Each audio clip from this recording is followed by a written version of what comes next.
This is the kind of stuff that comic scene really became known for eventually. Covering the movies and giving a kind of light, famous monsters of filmland look at the production and the going-ons of comics-inspired movies mostly, but other media as well. What's interesting is, from reading the introduction of this magazine, I don't think that this was the intent of comic scene to begin with, and looking at the introduction to this kind of leads credence to that. They talk about how comics are adapting more and more films and franchises into the comics medium, and they want to be there as the reverse begins to happen as well. We talked about how comic scene grew out of Starlog, which is really all about keeping up with and sharing the production and the behind-the-scenes stories of Star Trek especially. So this plays to their interests as publishers and, more importantly, their strengths as well. They know how to structure an article like this. They know how to lay out the photos, how to make them look good. This is easy for them. Making a serious comic magazine to compete with the likes of the Comics Journal, not so much, it feels like sometimes. They say there are more than 12 movies in production or in pre-release that are based on comics, which is crazy because I really don't remember that much stuff like this growing up. They hit on Conan first. I don't want to get into this stuff too much. I'm here for the comics, and I get the feeling that you are too. They do go out of their way to point out that Thulsa Doom, the villain of Schwarzenegger's version of Conan, is actually a King Kull villain, and that Schwarzenegger has signed on for 5 sequels. We got one of those, and then they spun off into Red Sonja, but I can't believe they signed him for a 5-movie deal.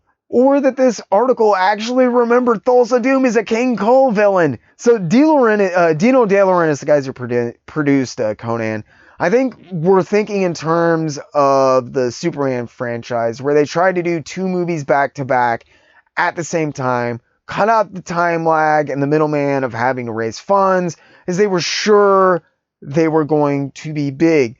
They never really panned out on any occasion like they thought it would for De Laurentiis. They also point out that Rob Cobb, the set designer from Alien and Star Wars, is going to be working on Conan, which is one of the main reasons that film stands up at all low these many years later. Along with John Milius, who directed it. And John Milius says that he wants to retell the story of Conan with a lot more depth than the Marvel Comics series, which is how most people know Conan by this point. The novels had kind of faded out, but the Marvel Comics, and especially the black and white magazines, had really struck a chord with people, and they were a big reason that this movie was happening. They're the main inspiration. You know, not the original novels or anything. It's the Marvel stuff that they're adapting, which is why it's kind of annoying that, like, they used the King Kull villain, and I don't think John Milius quite accomplished his goal fully of raising the bar on Conan. Oh, yeah. So they talk about the Wes Craven Swamp Thing, which has just wrapped up. They say it remains faithful to the comic while changing certain stuff. I'm not going to talk about that movie other than I have to say that I would disagree with that statement. I suppose the general outline of the story definitely is fairly close to the comic.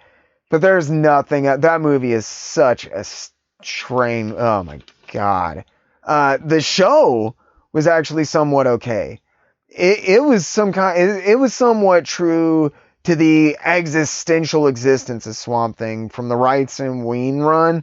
But that movie with Adrienne Barbeau is absolutely god awful. I don't want to talk about it.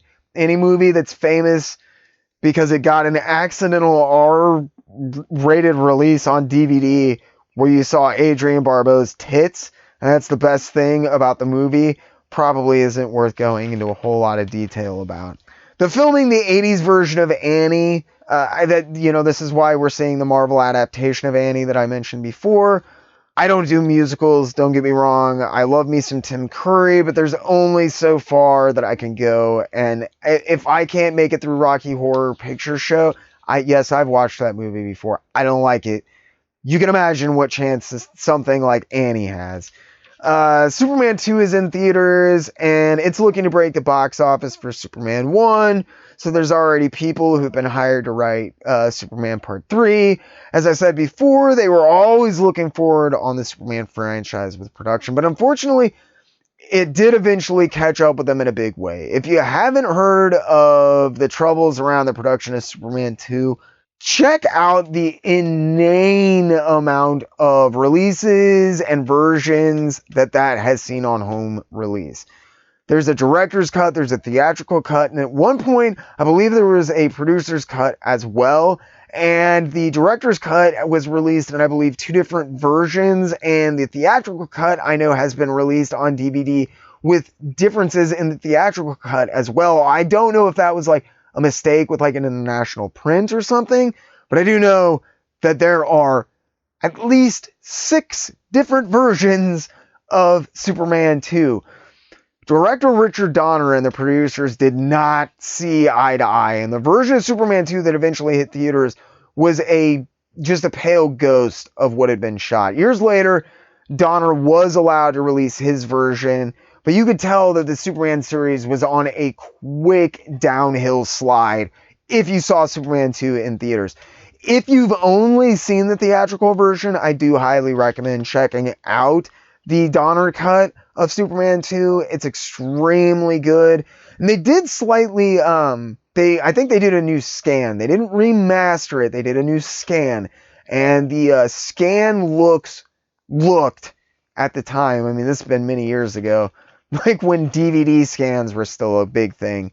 It looked way better than the VHS releases that we had seen. Now, the reason I bring up Superman at all is because the guys who would eventually go on to write Superman 3, I believe, or at least they were hired to write Superman 3 originally, were working on like a passion project script, and were literally putting off working on Superman 3 for Sheena, Queen of the Jungle at this time. They were giving that precedence over Superman, which they had been paid for. They wanted to do a very accurate, quote, retelling of the story set in modern times, and I, for the life of me, cannot begin to imagine why. If you don't know what Sheena was, basically, it's a headlight comic where this white jungle goddess gets worshipped by a bunch of horribly racist, stereotypical African savages, man. We're talking like bones through the nose and stuff. They legit say that they still want to incorporate all of this, but, quote, take out all the unpleasantness and preserve the sense of Sheena's story. Oh my God. How are you going to do that again? So it's like that series is about African savages worshiping a white jungle goddess. Later on in this magazine, there is an article about the Phantom. And the Phantom, we'll get there. Phantom deals with almost this exact same thing, except for the guy who's writing it, like Cy actually came up with a fairly brilliant workaround for getting rid of these stereotypes and making these characters into real people.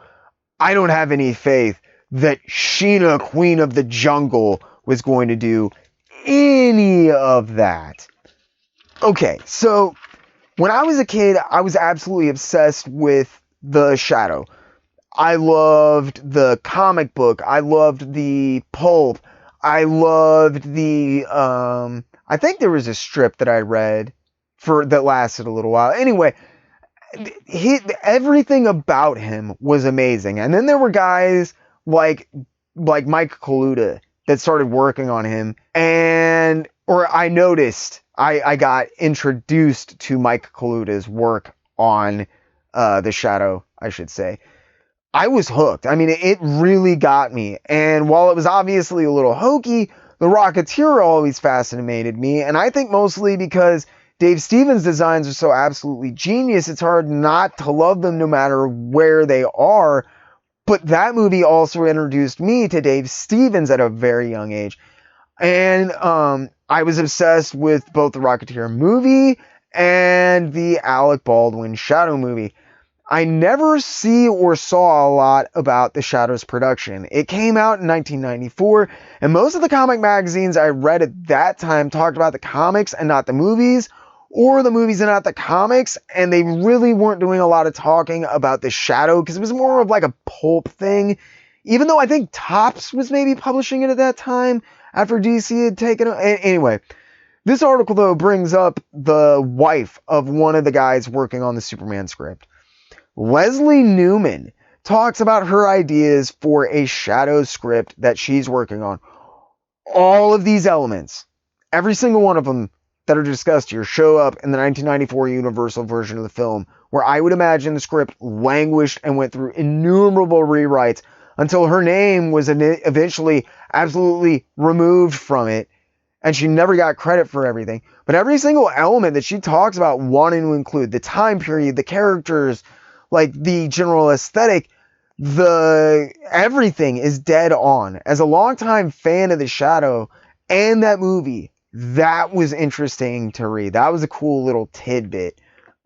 John Belushi has just backed out of an Alley-Oop movie. He says it's because he's trying to get away from being typecast as a crazy animal. I can't even believe that there was going to be an Alley-Oop movie.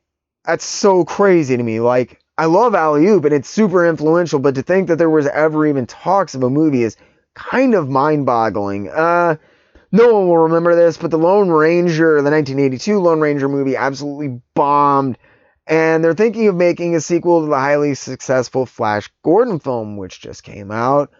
As much as I hate Swamp Thing, and I really do hate that movie, Michael Uslan, the guy who produced it, was one of the few producers that was in Hollywood at this point that I know of who actually cared about comics. He respected comics as a medium.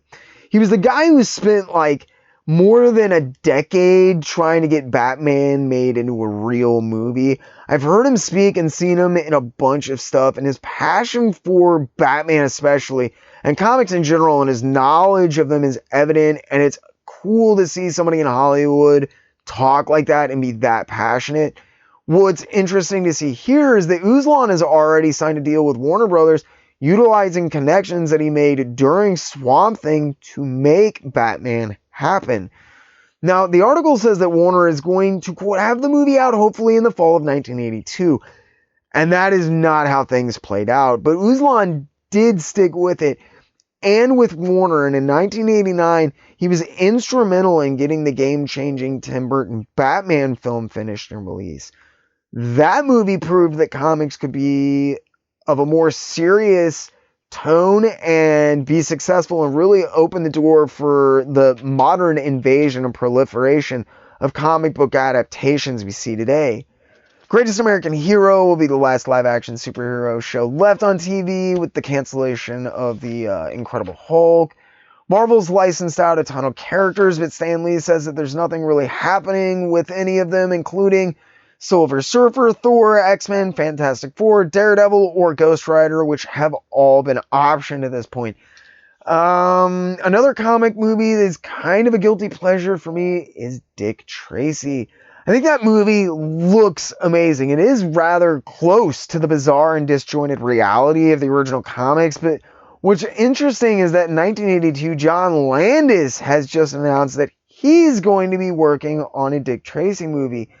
Now, John Landis was working on the Twilight Zone movie at the time, and after the incident, Landis dropped out of working on that or much of anything else of note for a number of years.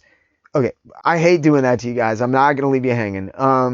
If you're not in the know, John Landis illegally had kids working on an extremely dangerous nighttime set. Not only were they working illegally, like working illegal hours, but they were also working on an illegal set in the sense that they should not have been on that set. And they were working with no supervision, unknown to their parents. Turned out it was a helicopter stunt. The helicopter stunt went terribly wrong. The helicopter was tethered to it was tethered to the ground. An updraft happened. The helicopter went down, and the blades literally chopped the head off of actor Vic Morrow, as well as basically cutting the two children that he was holding in the scene in half on film. John Landis spent years in court, and he was eventually found not guilty. He paid some fines, and that was that. He was free.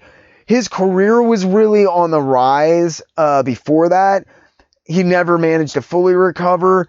It's a shame. I mean, not that his career didn't recover, but that sack of shit isn't in jail, that murdering. I hate seeing that smiling face in so many documentaries. Like it all just never happened. And to know that John Landis almost directed Dick Tracy is an affront to me. If you've never, and for anyone who's curious, they made Dick Tracy years later in the early 90s. And if you've never seen it, it's definitely a Warren Beatty film. It's definitely weird. Madonna's in it. But some of the prosthetics, some of the special effects and the makeup and stuff are absolutely incredible. One of the reasons that movie got slammed is because it looks so bizarre. But the coolest thing about that movie is, if you look at it, it is one of the only movies I have ever seen to this day. It all looks like the comic. Everything is like tailored to have the same lines as the art. The sets are designed in the same abstract. It is brilliantly done. They made Warren Beatty, who was just an absolute nightmare to deal with, but they made Warren Beatty cut like 45 minutes out of that movie. There's apparently like a 2 hour and 50-minute cut of that movie out there, because it clocks in at almost like 2 hours long. Yeah, I'm not going to talk about this. So, fandom, the phenomenon. This is actually a super interesting article. Since comic scene basically grew out of Starlog, and Starlog was essentially a professionally produced fanzine a la Famous Monsters of Filmland, they were heavily connected to the fan circuit. Add to this, the science fiction and comic book communities have been intrinsically linked since the inception of basically both, and this puts Starlog in kind of a unique position and gives them a much broader overview of the conventions that are getting more and more organized and generating a lot more money, as well as with fans from both science fiction and comic books, which are really starting to cross over. They talk about the rise of popularity of sci-fi television in the 60s and 70s, and how Batman, while super popular, was more of a backhanded insult to actual fans than anything else, which I get, and it was for a lot of people, and yes, it set comic books back for decades, and I still love it. Really, honestly, that's something that very few people were either aware of or discussed. They really didn't dare bring that up, given the place that show holds in a lot of people's hearts. So it's pretty cool to hear them talk about that.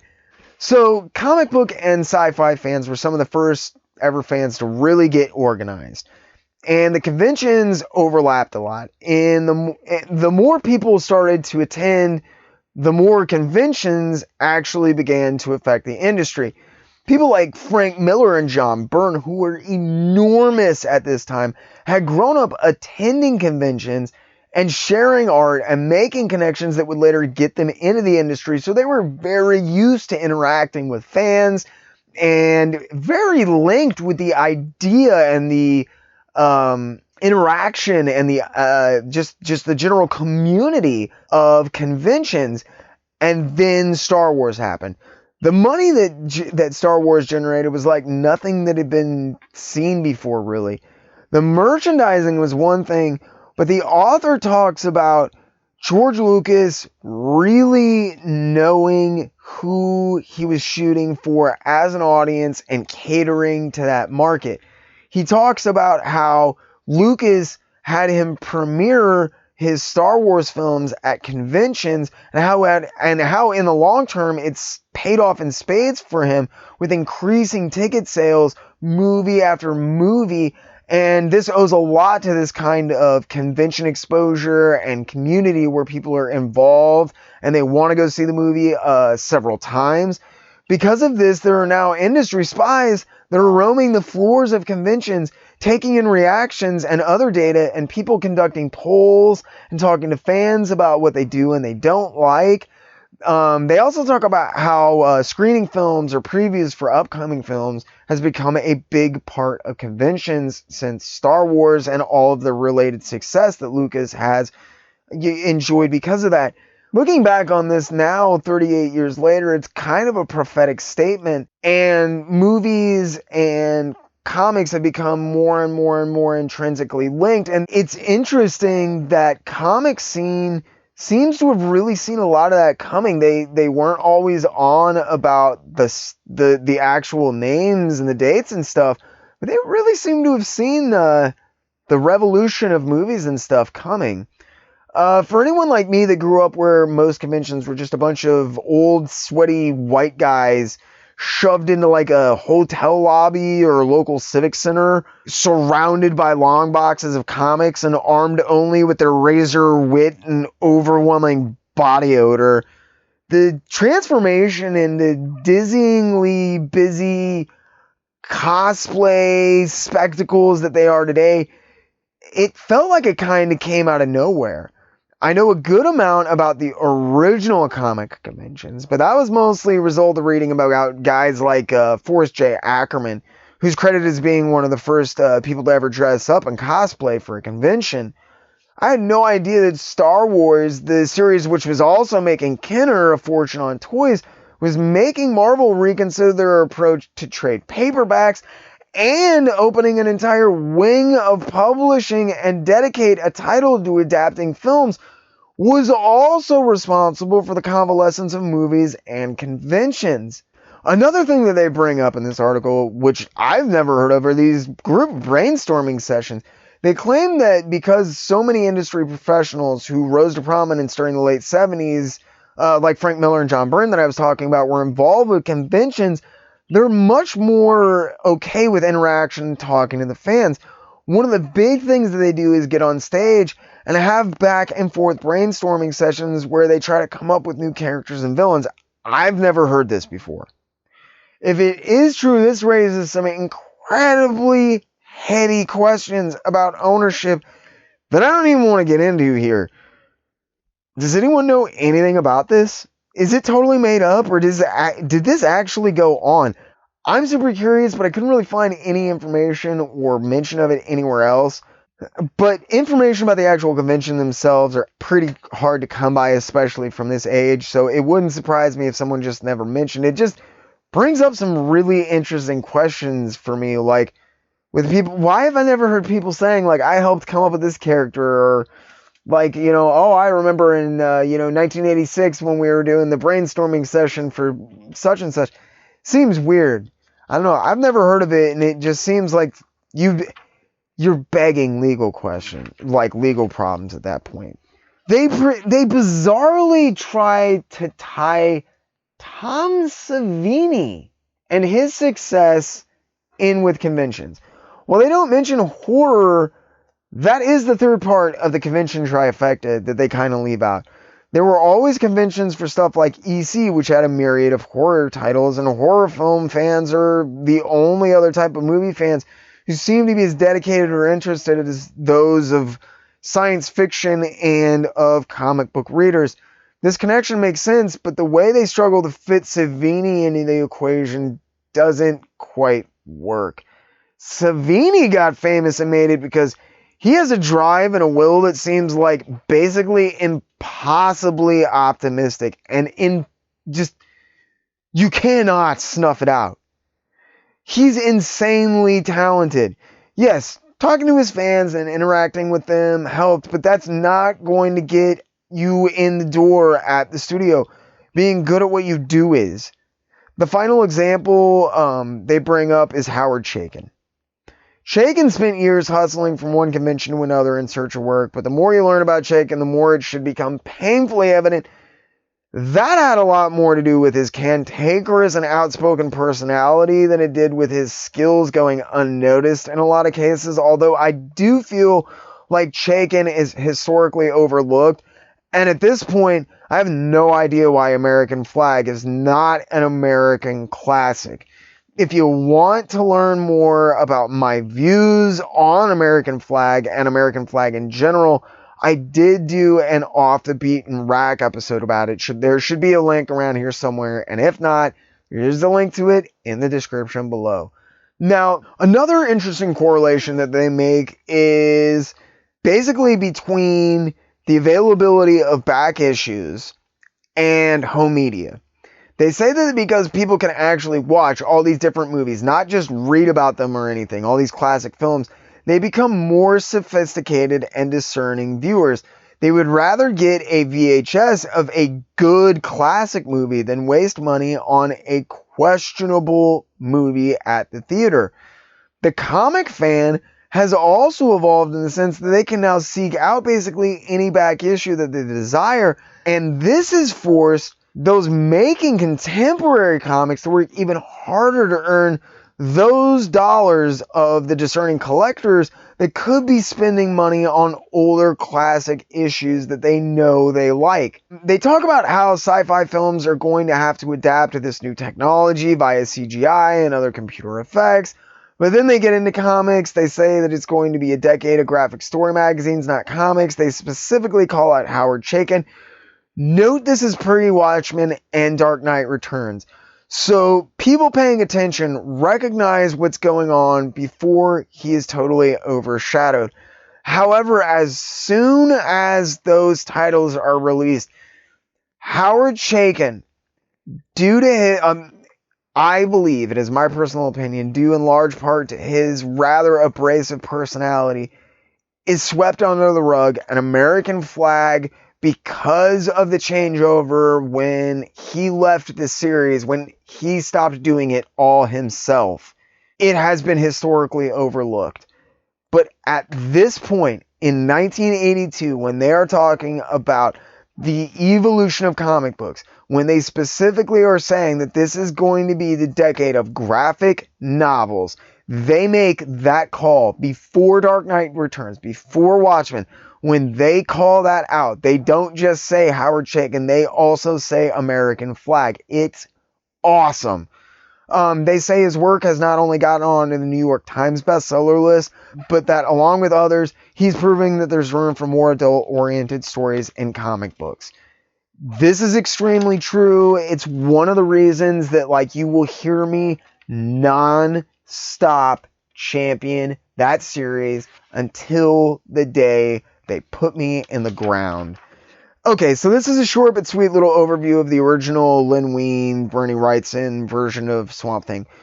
They go through how he was created after an explosion, which killed Alec Holland, but bonded him with the swamp life he was surrounded by due to the chemical compound that he was creating. How Holland then embarked on a mission to destroy the men responsible, and the introduction of the main players of the title Swamp Thing. The Wes Craven film is coming out anytime, and DC is rebooting the series to coincide with the movie, so they give you a little overview of the character. Now, what's really funny is this is an overview of the original version of the character. The second volume, also known as Saga of the Swamp Thing, will be where Alan Moore entered the picture and completely flipped the script on Alec Holland and his original origins, making him a plant that thought he was a man, not a man that was becoming a plant or that thought he was a plant. Moore would obviously redefine the character, but it's interesting to see how Swamp Thing is handled before that revitalization. It's a well-written and fairly concise article, but there's zero love. Zero. And it doesn't seem like a lot of interest from the author, which kind of tells you what people's view of Swamp Thing was pre-Alan Moore. Okay, anything interesting? The only thing I would mention here is basically that you're seeing more and more ads. It's 1982, so prior to this, you really didn't see a lot. But from this point on, you're going to be seeing a lot more ads that talk about valuing your comics as for price guide. know what your comics are worth, know key comics, that kind of thing. Getting into the collector's stuff, which would lead to the spec stuff, that's getting to be more predominant. And like a decade later, like last week, we looked at Hero Illustrated, and in Hero Illustrated, if you remember, they had that article about how your comics are dying, and we talked a little bit about archival bags and boards and stuff. This is a quick look at one of the forgotten but seriously interesting and incredibly important strips from the 1930s. I think for a lot of people today, when they look at comic strips and cartooning, they're very separate from comic books, but nothing could be further from the truth. This belief isn't hard to understand, though. As this article points out, there hadn't been a new adventure strip that lasted more than 30 years by 1982. The medium was long forgotten, and war adventure books were on their last leg. Scorchi Smith was a strip that was started in the 1930s and had an inordinate turnover rate of artists. But this article only really talks about the three most important artists. However, a good argument could be made that George Tusko, who handled Scorchi for a number of years in the late 50s and the early 60s, probably should have been included, or at least given just a little bit more love in this article. Scorchi Smith was created by John Terry. John Terry is the brother of famed Terry Toons Paul Terry, who himself was a failed animator, and he was a political cartoonist. Scorchi was begun in 1930, only 2.5 years after Charles Lindbergh made his world headlines with his Daredevil flying antics, where he went across the ocean in the newly refined airplane. The airplane fascinated people to no end around this time, and Scorchi Smith was a freelance pilot and quickly gained a good readership among fans. In 1933, John Terry contracted tuberculosis, though, and had to pick someone to fill in for him while he recovered. Now, Terry picked one of the most talented artists to ever work in comic strips, the criminally underrated Noel Sickles. Sickles was doing political cartoons at the time, which is how he caught Terry's eye, but wasn't super psyched about his new assignment when he originally got it. Sickles didn't really like Scorchi Smith, and he literally said that Terry's art was, quote, the worst thing he had ever seen by anybody. He did his best to impersonate Terry for a little while he ghosted him on the strip, but it was pretty evident there was someone else drawing the strip. The art, if you looked at the art, even Sickles' attempt at dumbing his stuff down in an attempt to impersonate Terry's style was vastly superior to the earlier work by creator John Terry himself. In 1934, Terry's condition had failed to improve, and later on that year, he actually passed away, which finally allowed Sickles to start signing his work.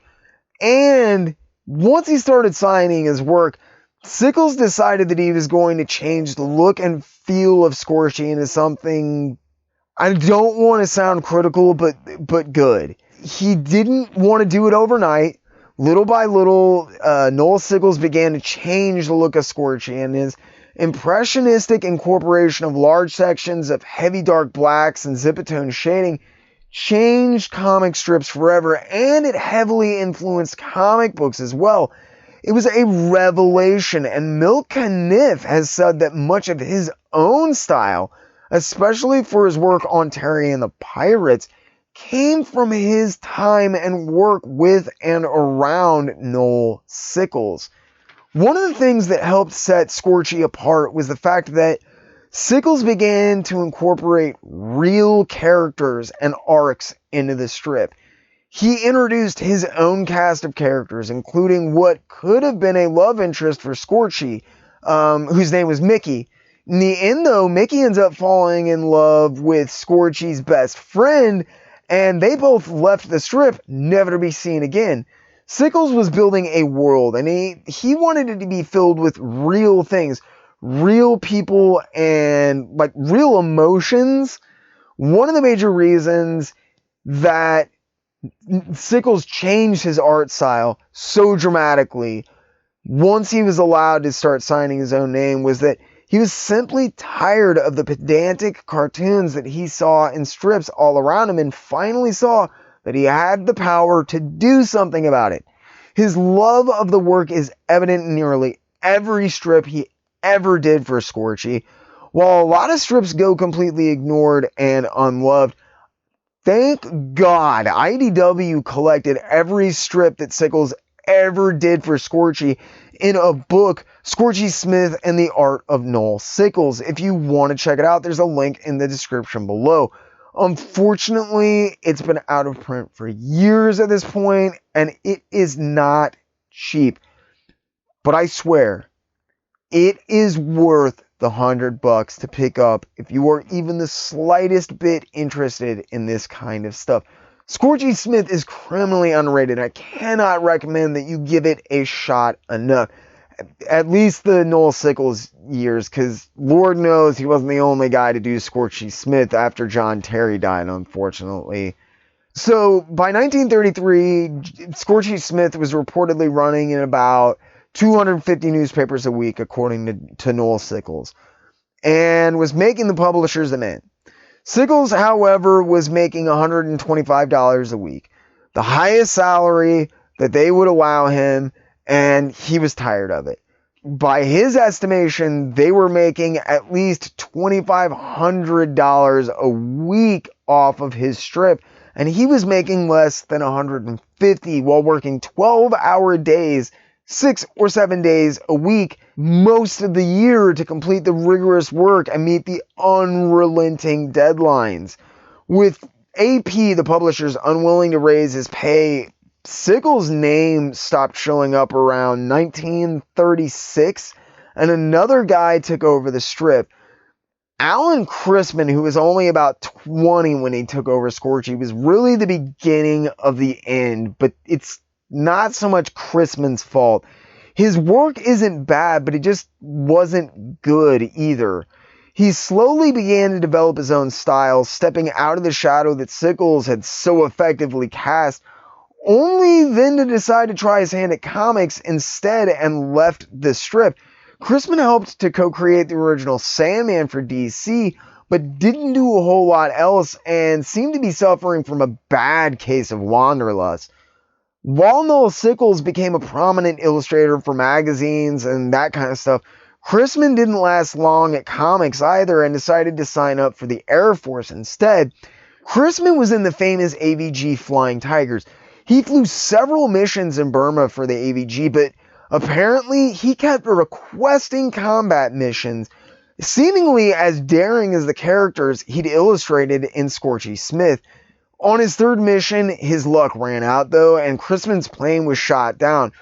He successfully ejected, but he was essentially then cut in half when the enemy plane circled back and engulfed him in a hail of machine gun fire. Chrisman was dead before he ever even hit the ground, man. And following Chrisman, Scorchi passed through the hands of a number of people, but only Frank Robbins managed any real success with Scorchi following Chrisman's death in 1938. Robbins was also highly influenced by Impressionist art and heavily relied on realism in his work for the strip. Unfortunately, he was not the best at drawing planes, and his first bit on the strip is really shaky. Because, as you can imagine, with Scorchi being a freelance pilot, there's a lot of planes. Robbins quickly did fall into a rhythm with the strip, but he was convinced to leave after being given the opportunity to create his own feature, Johnny Hazard, for King Features in 1944. Johnny Hazard started life as basically a ripoff of Scorchi, but it became quickly evident that probably both Robbins and Scorchi would have been better served had Robbins just stayed on the Scorchi strip. Again, it comes back to really crappy pay and AP just not being willing to work with people. While the strip would struggle from 1945 until 1960, the art was absolutely abhorrent. I mean, George Tuska had a decent run in there, and I'm a fairly big fan of his work on a lot of stuff, but there was just no enthusiasm from anyone. Even Tuska was phoning it in. The publisher's AP were well known to be tight-fisted cheap bastards, and they never managed to coax the best work out of anyone that was with them, besides maybe Noel Sickles, and I think they just got lucky there. Tuska was no exception, but I think lumping him in with guys like Milt Morris is like mean and just unfair. I could do a strip as well as Milt Morris. The guy was terrible. He was also the final artist for Scorching. I think kind of left a black eye on the property, along with a few other guys that I'm not even going to waste time bringing up. You've never heard of them, and the art is disposable trash, or as Bernard Krigstein would have said, hack work of the purest distillation. While Scorchi Smith is all but forgotten today, it did play an important role in the evolution of the American strip. If nothing else, by highly influencing Milt Caniff and his work on the immortal Terry and the Pirates, which would in turn influence innumerable comic artists. There's been a few collections of Scorchy stuff, but honestly, the only stuff worth picking up en masse is the 33 to 36 Noel Sickles run. You can find the totality of it in that IDW book. It's expensive. It's a real shame it's out of print at this point. And I keep hoping and checking back every few years to see if they've put it back out or someone else has managed to license it. Because I can't imagine that licensing Scorchi Smith would be a difficult or expensive proposition at this point.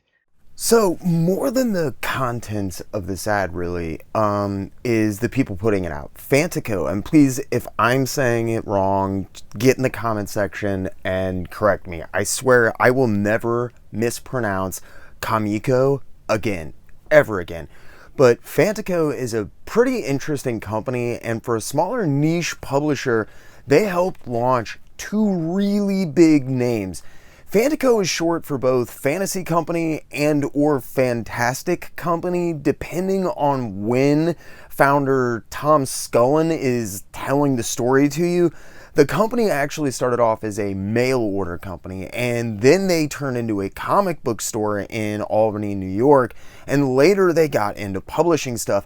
They started off with a ton of Fred Hembeck releases, seriously, a ton. They released 7 issues of his stuff and one Smilin' Ed comic, and that's it in 1980. They branched out a little the next year with the science fiction anthology Alien Encounters, but Alien Encounters only ran for one issue.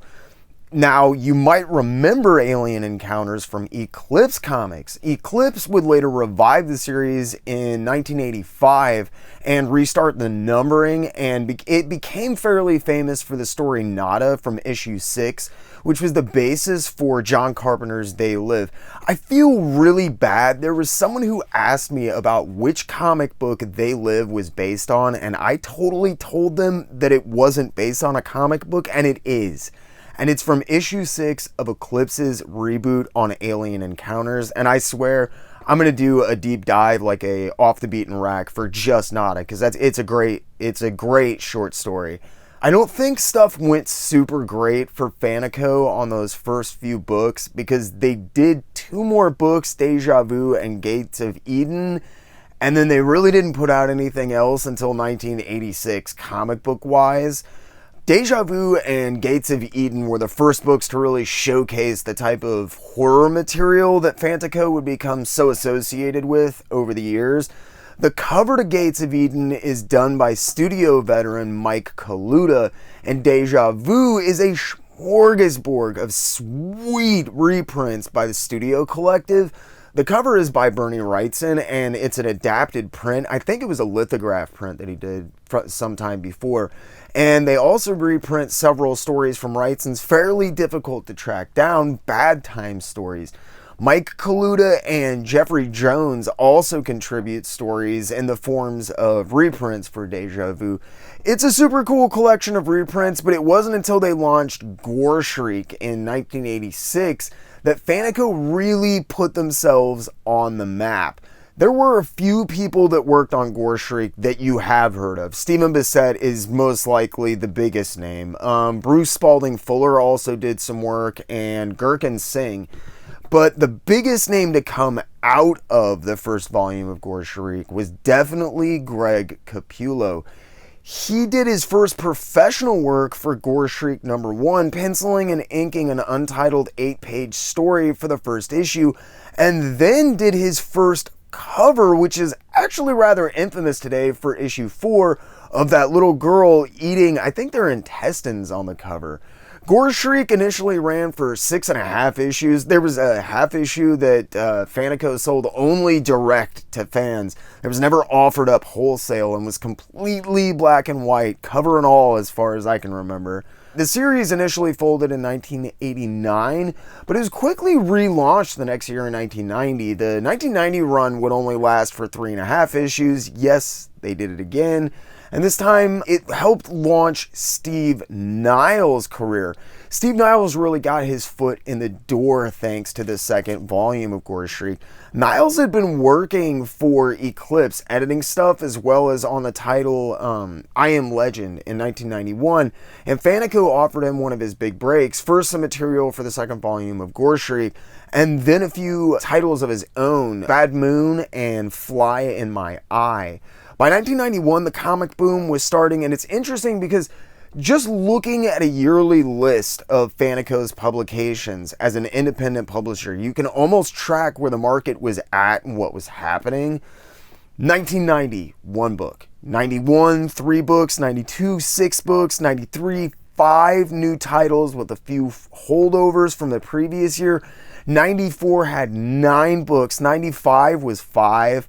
96 was 3 books, 97 was 3 books, and then right before they stopped publishing altogether in 1998, they were down to only 2 titles again. It's interesting to see the peaks and valleys as kind of reflected by these highly influential companies that really, I don't think, ever turned much of a profit for the people who ran them at the time, but did become these really pivotal, big movements. To meet the demand of all the titles, Fanico teamed with the Kevin Eastman-owned Tundra from 1991 until 1995, and Eastman would later actually reunite with Fanico co-founder and Zombie War writer Tom Scullin to continue that series with IDW in full color in, I think, 1998. Fondly remembered today and extremely pivotal in launching the careers of both Steve Niles and Greg Capullo, I felt like I'd share just a little bit of backstory on that company with you since we're doing such a deep dive and all. I'm not going to get totally derailed on a bunch of stuff here, but I also did want to point out the fact you were able to get the Marvel UK hardcover annuals for $4 through this mail order ad. If you've never seen them, especially during the 70s and 80s, there were some amazing UK annuals done by Marvel. They would collect often simplified stories and other informational pages, and these pinups and illustrations about people like Captain America and Spider-Man. They were awesome. They often collected older out-of-print stories and reprinted them at surprisingly high qualities as well. They're definitely worth checking out if you can work your way around the exceedingly high shipping costs from the UK because they are hardcovers.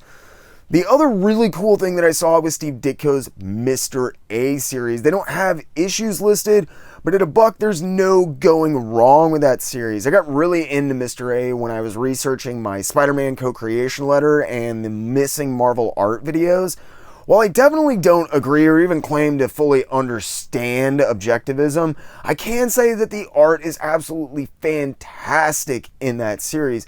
While the writing can be a little bit stiff and wooden, if you're interested in Steve Ditko, if you like Steve Ditko, it likely speaks more volumes about his personal beliefs and views on the world than all of his other published writings combined. It's evident in every single page of that book that Steve Ditko loved Mr. A, and that Mr. A was his comic book avatar, espousing all the things that he wanted to talk and like shout at the world about, and allowing him a kind of dialogue his otherwise very self-restrained personality just would not allow for. A long while back, IDW had announced that they were going to be doing an artist's edition of Mr. A, collecting, I believe, the entire series and all the original art for it into a single collection. In that video, I talked about how a collection would run contradictory to the wishes of Steve Ditko, as he was vehemently opposed to collections as far as I knew. Following the release of these videos, I've actually had the extreme pleasure of speaking to Steve's nephew, Mark Ditko, who's the son of the man who inherited Steve Ditko's immense intellectual properties upon his passing. In the video, utilizing the single report of the event where the announcement was made, I raised the question of whether Steve Ditko would be okay with his work being collected, or if the book was a, quote, money grab by the family. The single source was a bleeding cool article. I know, throw stones at me now. And while I was distrustful of it even at the time, there were some questions raised as to whether Mark Ditko, the son of the man who okays all this stuff, Steve's brother, agreed or was just going along with the release, and that it heavily implied that he didn't really like the idea. It turns out nothing could be further from the truth. In my talks with Mark, I've not only gotten to know an extremely intelligent and interesting guy who really seems to care about his uncle's work and his legacy, but also gained a much broader view of Steve Ditko, his beliefs, and his works. In my original video, I suppose that no matter what his personal opinions on collections was, whether he loved or hated them, whether he supported them or was opposed to them, that fact was completely secondary to the fact that he'd given his brother permission to do what he wanted with the work. In Steve Ditko's eyes, the work was now his brother's to do with as he wished, but would that go against Steve Ditko? Would that upset him? I wasn't sure in that original video. Mark, who flatteringly checks out my videos periodically, chimed in with a comment a few weeks ago, and when I saw this, I felt like I really wanted to address the issue I brought up in that video in a little more detail. I did not mean to imply that it was a money grab by the family. That was kind of a poor choice of words to begin with. And I wanted to apologize to Mark Ditko, as well as you guys, for maybe leading you astray with that choice of words. It was a bleeding cool article. I don't know why I put any stock into what they said Mark Ditko thought. I never should have. I'm not going to do a whole bunch about it here, but do expect a new video update about the Mr. A Artist Edition by IDW, which I happily learned is still set for release in May of 2021 after a few delays. Like I said, I don't want to get completely sideways here, but I will be doing a little follow-up video to discuss my continued or evolved thoughts on perhaps what Steve Ditko would have thought of that collection. So, creating comics. Creating comics is either going to be one of the coolest bases for a series of articles that you've ever read or you're going to check out before Word 1.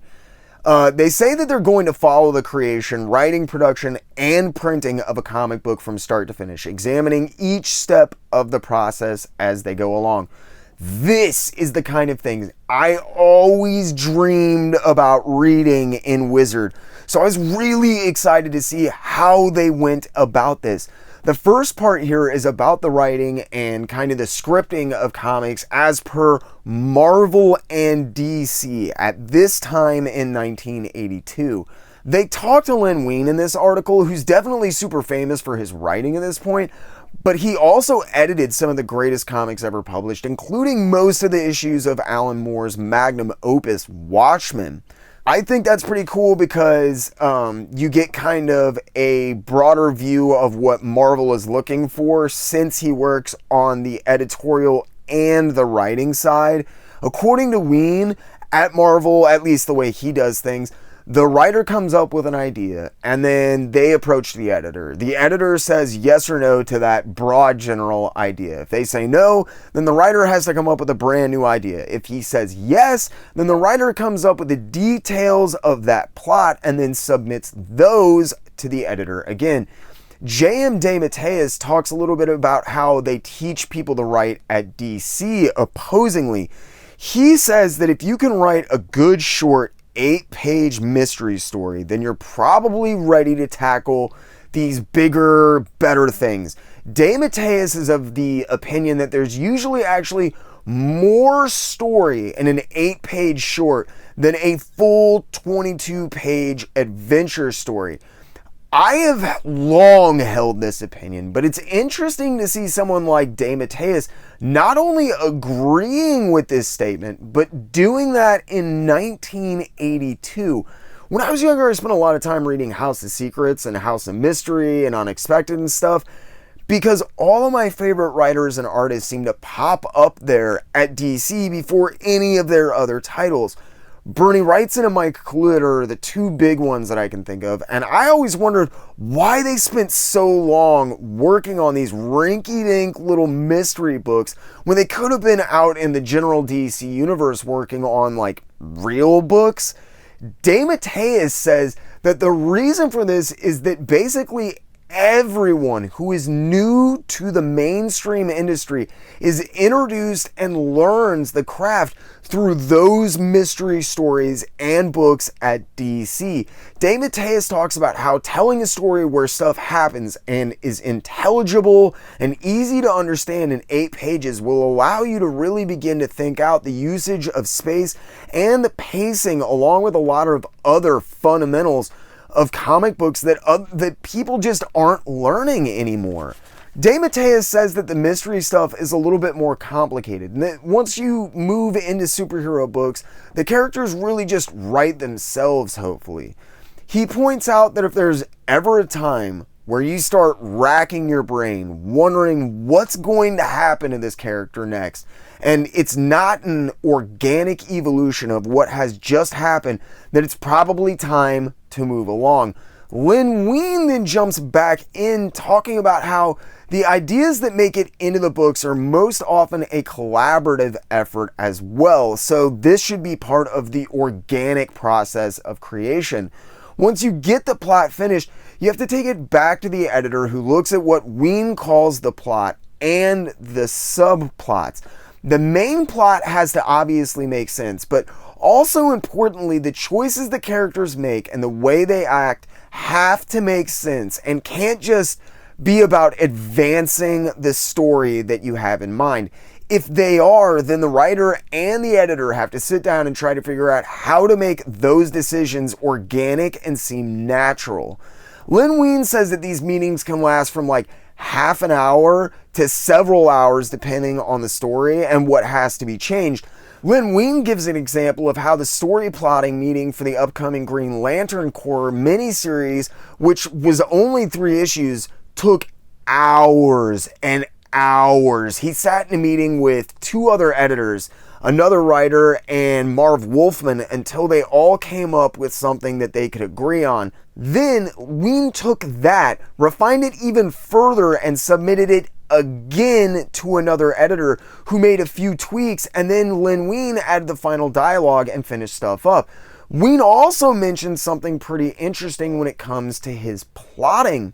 Wein believes that stories require subplots, little plots and bits of character evolution that take place over a period of months or sometimes years in a title that stand completely alone from like the world-threatening catastrophes that most books center around. It is these stories that Len Wein believes actually give comics their continuity. If you have someone saving the world over and over again, there's no real sense of continuity and the stories feel too self-contained. Wein says that these subplots are essential for readers to get into the stories and for the comics to feel like they really connect. One of the best things about this article is the fact they talk about how much an editor can impact a series.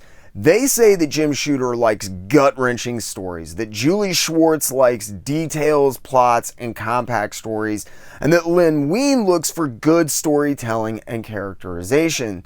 While I think a lot of people who read enough comics from a certain company or era know that for some reason, books kind of feel like they have a universal aesthetic for a certain amount of time, like Tom DeFalco's run on Spider-Man. I think few of those people ever put together that it's the editors and how they impact storytelling and the stories that you see and how time and space and how much attention stuff is given, as well as the stories being told in general, are just dictated by editors. They also interestingly talk about the pitfalls of the Marvel method of writing. At the sake of sounding completely repetitious and just beating a dead horse, the Marvel method of writing actually isn't the Marvel method, but a method of writing that was developed in the late 30s and popularized during the 1940s. In this method of writing, an artist and a writer get together. They discuss the rough outlines of a plot and then tighten down a story in the most general sense of basically what's going to happen. The artist then goes off and draws the story according to how they think stuff is going down, often leaving copious directions like notes and even dialogue directions in the sidebars and gutters of the original art. Once the art is done, then that's delivered to the writer, who puts the words to the already finished art, making it fit into the general idea of the story that was originally discussed. This was done as a time-saving method originally, but there's a number of things that happened as a kind of fallout from this. Artists felt like they were not being given enough credit. They were basically helping to, at the very least, co-plot and co-write stuff in most cases. They felt like they weren't being properly compensated for this. If they were helping write, why weren't they getting paid for that? And most importantly, this has led to some legendary debates on who actually created certain characters. Was it a one-sentence description that entitles the writer to 100% credit? Or should that be given, or at least split, with the artist that then took that and turned a spoken sentence into a tangible design and visual creation for storytelling as a character for a medium that relies on tangible visual creations to continue publication? In the case of guys like Jack Kirby, I think it's pretty evident that a lot of the credit given to Stan Lee for the creation of most of the original Marvel lineup should have probably been attributed to him, and he has long been the poster child of the most horrible things that can result from the Marvel method of writing. It's an interesting question, but I think it has a pretty easy answer. Yes, the writer should receive credit, but also, yes, the artist should as well. Spider-Man is the best example of this in the world for me, but I've talked about that a lot before and in much more detail, especially in the Spider-Man co-creation letter episode, which you can find a link to around here, probably in a card somewhere, and definitely, if you can't, they're down in the description if you want to learn more about that stuff and my views on that specifically. The other video you might want to check out is the Stuff Said book review video, where I talk about Jack Kirby and Stan Lee. However, that's much more of a general discussion and not as an in-depth research piece like the Steve Ditko analyzation. Now, Marvel writer Steve Skeets points out that he doesn't like and won't use the Marvel method of writing coming from DC, where they plotted everything first. Ween points out that he likes to write from art in the Marvel method, as it allows him to reduce redundant wording. For anyone who reads a lot of Golden and Silver Age comics, or DC books honestly, you see this repetitive type of narration and dialogue. Superman leaped over the tall building and began to search the skies, and we see him jumping into the air and looking around. Why? Why do we need to read it and see it? Why not use those words to expand on what he's seeing, why he's jumping, what he's looking for? Ween says that much of the repetitive dialogue that you read in comics came from people who insisted on script first writing with zero adjustment to the finished art once it came in. And while I'm not always a fan of the Marvel method, I will totally agree with Len Wein on this one. And I will say that it is something that I had never put together about the Marvel method. It's one of the reasons that I always felt growing up Marvel writing was, quote, better, even though I liked the stories in DC and the characters in DC Comics usually a lot better. They also talk about the fact that there are several different types of comic scripts that are provided and how they're basically laid out. Jerry Conway apparently uses the old EC method of laying out the narration and dialogue already in bubbles and boxes. That way he sees the page kind of laid out for the artist, while DeMatteis then goes on to talk about why he likes to script things. DeMatteis talks about working with Al Milgrom on Defenders and how they can sit down and just kind of bang out a story, and he'll get a general idea of what's going to happen together with Milgrom and then type up stories, but that Milgrom always comes up with better ways to pace things and better layouts, improving on DeMatteis' scripts in ways that he would have never thought of or would have never happened without allowing this kind of leeway to the artist. And then we jump ahead 30 pages to finish this one up again. Man, do I hate that. Okay, so DeMatteis then goes into why he doesn't like to write for Conan and why he's leaving the title for some reason or another. It doesn't seem to have much to do with how much a comic is written or developed, but more of a problem that you face when working with some characters, in my opinion. Though it is kind of an interesting side note about Conan. Conan is an interesting character, but only in small doses for me, and it seems like everything's been done with him for Marvel. DeMatteis says that this is the reason, despite artist Gil Kane being his favorite artist to work with of all time, that he's leaving Conan. There's been stories in the past, present, and the future. He's been king, he's died, he's done everything, and you have to kind of write around that. DeMatteis hates it, and he's leaving the series after less than a year because of it. DeMatteis says that the funnest part about coming up with a script and writing in general is coming up with original characters and not just new heroes and stuff, but supporting cast, and how that can be the funnest stuff to write. He talks about how much fun he had coming up with the Creature Commandos, but interestingly, with all the mention of the Howard the Duck lawsuit earlier in this issue, and the fact this article seems to have absolutely drifted completely off topic in my opinion, is the disputes and frustration that can arise from creating that original stuff. That was a big hot button issue at the time and would continue to rise to the forefront of conversation about the business until the formation of Image Comics forced the industry to face the whole situation head on once and for all. DeMatteis then goes on to talk about the reason that it seems like everyone who writes comics also does something else as well. The sheer boredom of writing superhero comic books month after month. It's a grind, it's not easy, and it gets old.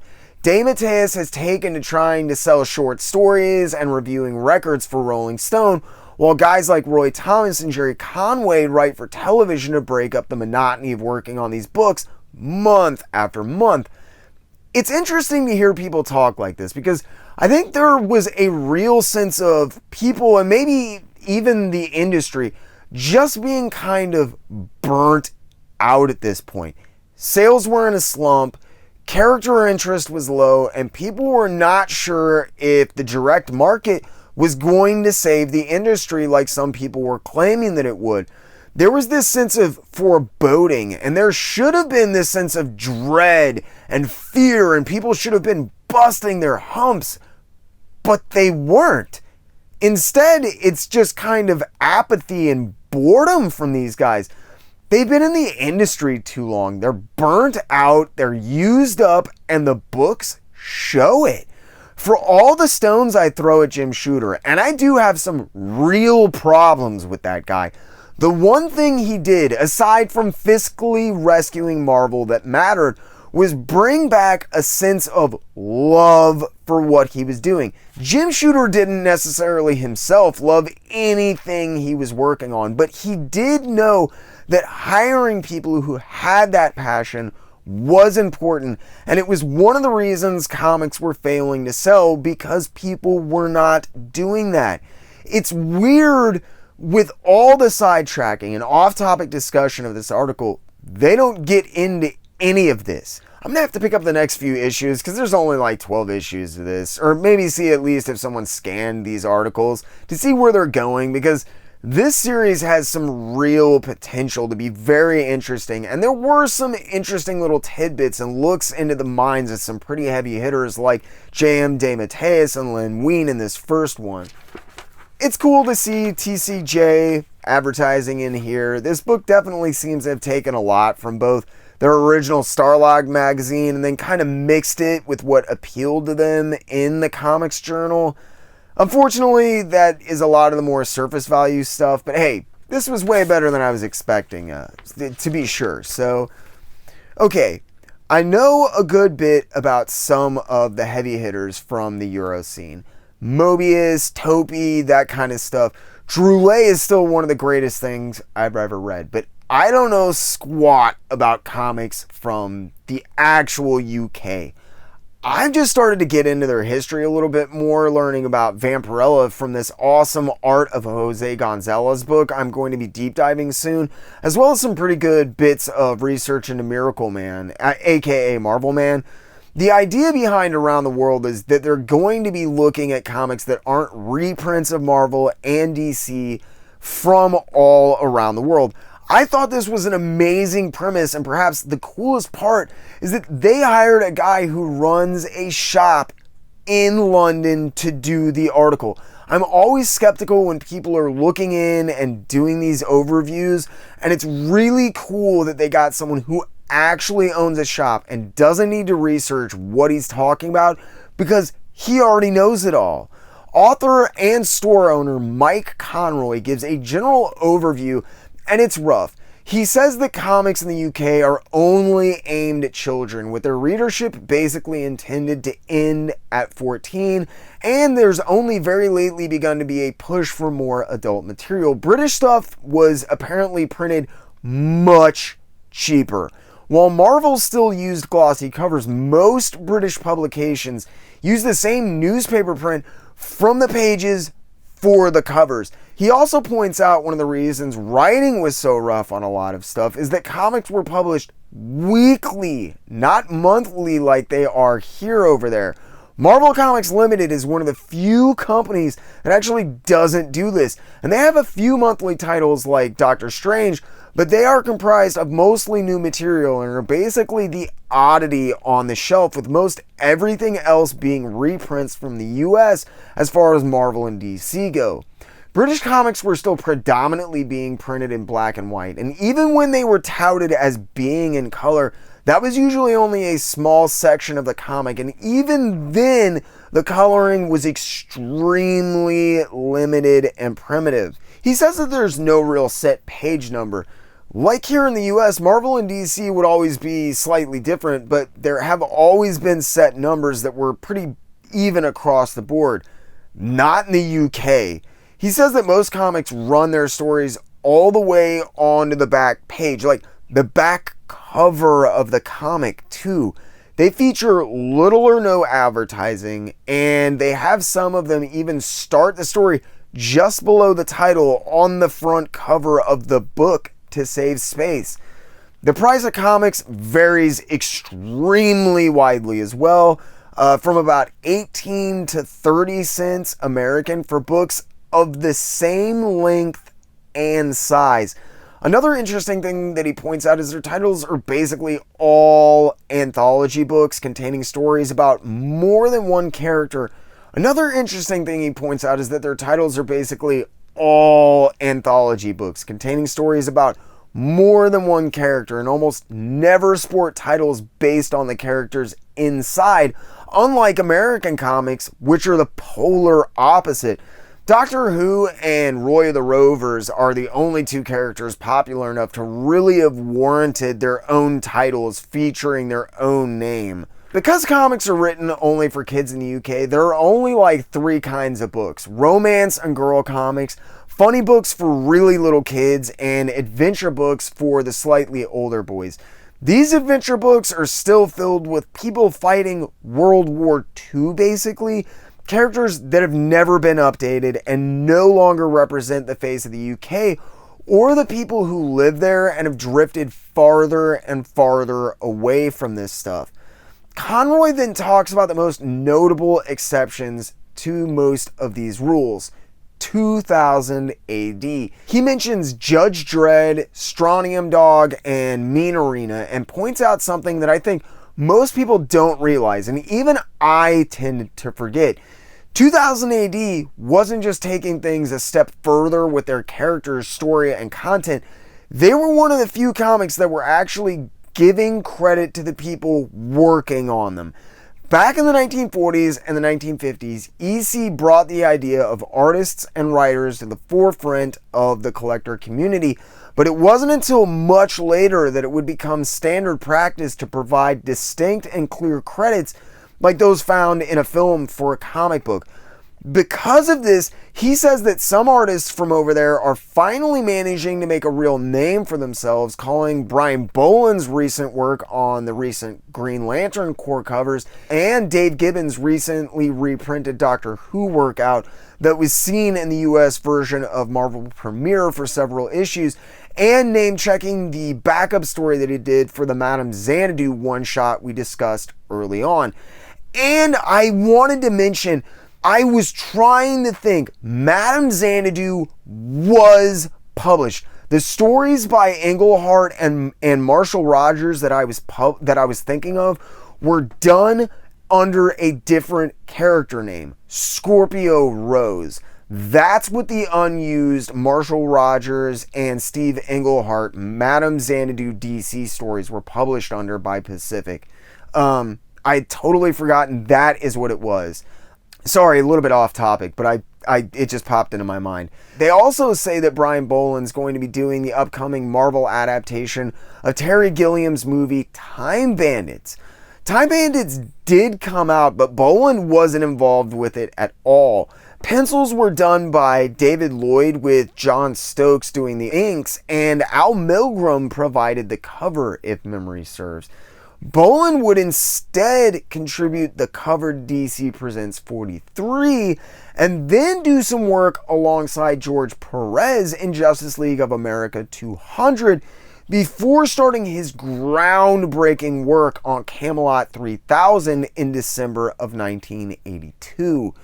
Conroy is quick to point out these aren't the only guys working in British comics, just the ones that we as Americans are most likely to have heard of.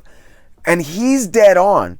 He also name drops Mike McMahon of Dread notoriety, Steve Dillon, who would go on to be an absolute force of nature in American comics, for his absolutely tragic death in 2016 at like 52. The guy died from complications of a ruptured appendix. It was an absolute tragedy. Steve Dillon redefined how many of us saw comic book art in the United States with his jaw-dropping work, usually with partner in crime Garth Ennis on stuff like Preacher. His Punisher covers are incredible, and his run with Garth Ennis on Hellblazer is probably the best run that Hellblazer has ever had, in my opinion. There was an omnibus release of Garth Ennis and Steve Dillon's Hellblazer run not long ago. I don't own it yet, as I have all the floppies, but I've heard it is incredible. I'm planning on picking it up, and if you're interested in reading it, I do highly recommend picking it up, and I will make sure to stick a link to it down in the description below. Then there's writers like Steve Moore from Axel Pressbutton and a ton of Doctor Who stuff. While he's completely unrelated to Alan Moore, Steve is widely credited as being the guy who taught Alan Moore to really script and write a comic book, believe it or not. While he never got the name that a lot of the other guys who rode the British invasion did here in the US, Without his early guidance, Alan Moore would definitely have been a very different writer in my opinion, and it's nice to see Steve Moore name dropped here. Steve Parkhouse and Pat Mills might be names you've heard of. If you read 2000 AD, then you know exactly who I'm talking about. Pat Mills, the really interesting guy who started 2000 AD, is a well-known rabble-rouser and all-around strange guy. I absolutely love the dude to death, but there's no way I'd work for him with a gun to my head. If you want to learn more about Mills and his creation in 2000 AD, there's an astoundingly well-done documentary that is streaming over on Amazon Prime. You can find a link in the description below, but I highly recommend shelling out for the Blu-ray edition. There's hours of extended and unused interviews with guys like Pat Mills and another important 2000 AD player, and the last name mentioned here, John Wagner.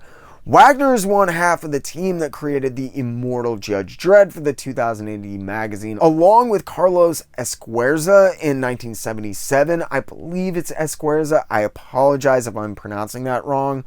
While the article starts off and it sounds really bleak throughout, you can definitely tell that even at this point, 2000 AD is a kind of bastion of creativity and inspiration, giving this like guiding light, this hope. You know, it's a shining light that these people are like, there might be hope for the UK comic scene yet. He goes on a little bit more about 2000 AD and uses their resurrection of the Dan Dare character to segue into some other stuff like Eagle, which is widely considered to be the best comic ever published in the UK and the one that originally introduced the Dan Dare character.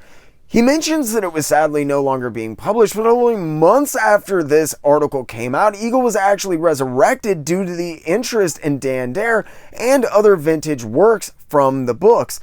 It ran for more than 500 issues in the second volume from 1982 until 1995. I never had good access to overseas comics. I did manage to get my hand on most of the 2000 AD stuff, and I was into Warrior as well, but I never read a single issue of this Eagle reboot. They never managed to recapture the success of the original series. The first issue of Eagle sold a reported 900,000 copies when it launched in 1950. But the second volume did manage to hold on for 500 issues. That's saying something. They tried to reboot the Dan Dare character and a few other things, but they ended up going monthly to try and save cash, and soon after that they went totally under in 1995. The last title that he brings up is House of Horrors. House of Horrors is one of those things that most people have never heard of, because it was actually a magazine which mixed famous monster-style articles along with adaptations of mostly Hammer horror films in the comic book format. There was some amazing stuff in these books, but the really important thing about House of Horrors is that it was done by a guy named Des Skin. Des Skin is probably the second most influential British comics figure that I know of, only rivaled by Pat Mills. Des Skin has worked for some of the greats, and you might remember me mentioning that it was likely Des Skin who changed the face on Brian Boland's Hulk cover for Marvel UK, which soured him on working with the company for years before the She-Hulk 14 incident. If you don't, there should be a banner around here, and if not, there's a link to that special that I did on why Brian Boland won't work for Marvel in the description below. Des Skin was the guy behind Warrior magazine, and Warrior was a place where Alan Moore wrote some of his most important work. He debuted Miracle Man in that magazine. He debuted V for Vendetta. Skin was at the center of legal controversy for a number of things, the biggest being the usage of Marvel Man, aka Miracle Man, under questionable circumstances, to say the least. V for Vendetta was an incredibly important part of the evolution of Alan Moore, in my opinion, and Warrior was very pivotal in making V for Vendetta a success and getting it reprinted here. Warrior began only months after this article was published as well, and while it certainly never achieved the longevity or success of 2000 AD, for those of us that read it, Warrior was definitely a big step in the evolution of the British comic book from an outsider's perspective. Running out of space, they mentioned John Bolton, who was something of a sensation here in the US for a while. He did a few Batman minis, specifically Man-Bat and Batman Joker Switch, but he's in his late 60s or early 70s at this point and just never managed to break into things like a lot of these other guys. He was a super reluctant celebrity, as I recall. Neil Gaiman did a short film about him, but it didn't even have John Bolton as himself. It was super weird, and I'm not going to get into it here, but Bolton is a name that is super synonymous with British comics if you're over a certain age, I think. Glenn Fabry and a lot of the other really big names that were painters especially took a lot. Simon Bisley took a lot from John Bolton. John Bolton even had a magazine that was out about him for a while. I mean, the guy was like legit important for a bit. He was just super reluctant, and I think that's the big reason he just never hit it big. Finishing things off, they rattle off Brian Lewis, Frank Bellamy, and Jim Holdaway, who were all important British illustrators and innovators who've passed on by this time. Brian Lewis did some work for Warren right around the time he died. He worked for Eagle that we talked about, as well as a competitor that was eventually bought out and consumed by Eagle, Tiger. He also worked on Dan Dare, and he worked on House of Horror, and he went into animation at one point working on the Beatles' Yellow Submarine. Frank Bellamy helped redefine Dan Dare, who is one of the most successful characters, if not the most successful character, to come from the British comics, and also did the Thunderbird strip, which was adapted from the legendary puppet-based television show. Jim Holdaway, I don't know a ton about, other than he was a super famous strip cartoonist from around this period. Conroy says that British comics have only really started to scratch the surface of what they're capable of, and it seems like their time is quickly coming, and it was. One by one, a lot of the names in this article would start to make their way over to the US before Karen Berger went over to the UK and like legit pillaged the 2000 AD staff for writers and artists, bringing them back with her to, in essence, launch the DC Vertigo imprint. This would include guys like Neil Gaiman, Alan Moore, and a ton of other household names at this point here in the United States. This article was written right on the precipice of this, and it's really interesting to hear how bleak things were, but how it feels like there's this glimmer of optimistic hope hidden deep down in this guy's soul while he's writing it. I really enjoyed this article. So ads. In these, the illustrated Ellison. I was watching Cartoonist Kayfabe a while back, and they referred to Harlan Ellison as someone who dabbled in comics. Ellison goes way back to the pulps and has been involved with the medium since the beginning. While he might not be a full-time writer or anything, he definitely did his share of work in the industry, even having a story illustrated, no, 2 stories illustrated by the magnificent Virgil Finlay himself. This is an ad for the Illustrated Ellison. The main name from Illustrated Ellison is Jim Steranko, but it's got a bunch of stories in there, and there's even a 3D section for a bunch of stuff. It's not super expensive, and I definitely recommend checking it out, if for nothing else than the awesome Harlan Ellison stories that are illustrated and adapted inside. The Brothers Hildebrandt book. The Brothers Hildebrandt book is getting a wider release here after its first release as part of an art exhibition that they had done in 1978. They printed like 7,500 of these, and as was often the case back in the day, years later, copies were discovered in a warehouse somewhere. They're offering these books up for $9.50 after postage. I don't know what's crazier, the $8 price tag or the fact it only cost them $1.50 to ship a hardcover book anywhere in the continental US at this point. A lot of the books you see in these ads would be kind of stuff that you'd see as cutouts on Amazon these days. And with the brothers Hildebrandt's popularity, it was weird to see this book pop up. But then I remembered something. Greg and Tim Hildebrandt are twin brothers. I never saw pictures of them growing up, but I saw their work everywhere.